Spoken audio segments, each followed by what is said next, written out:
presented by Adi Shakti Films.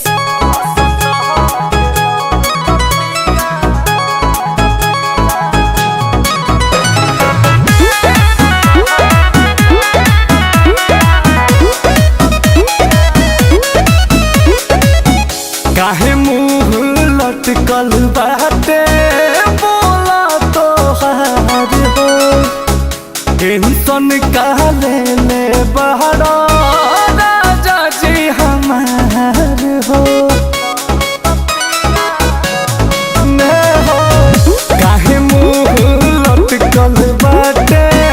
बोला तो हार हो टेंशन काले ले बहरा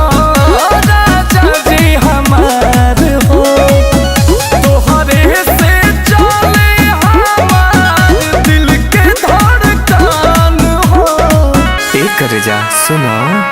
हंसता खेलता पिया बड़ी निक लागेला रुसी जहाल तो ना लागे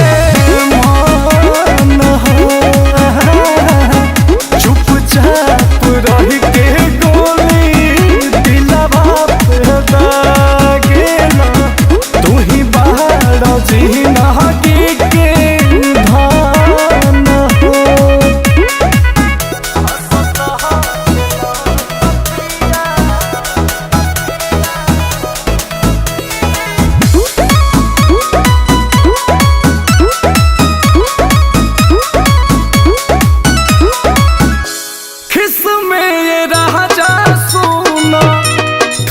जे न खाइबा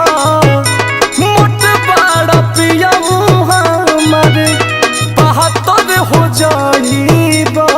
ये हो हंसा हंसा ए पिया तोहनी हंसा अजोही से मेघावा बरी से वही से बरस हैप्पी हैप्पी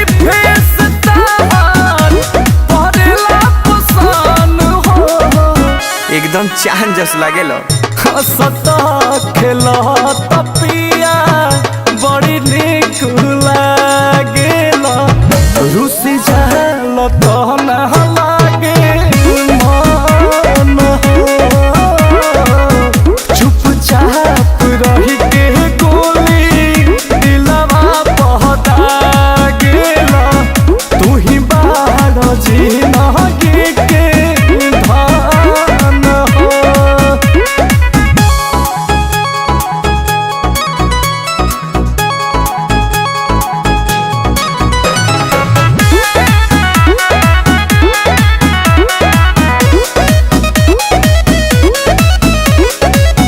हेने आई कोरला में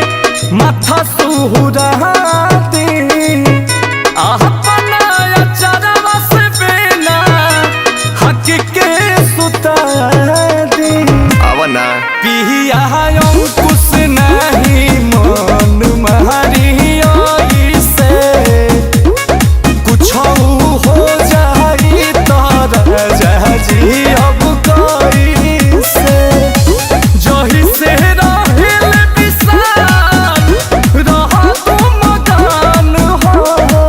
देखियो कि सीख हंसता खेलता पिया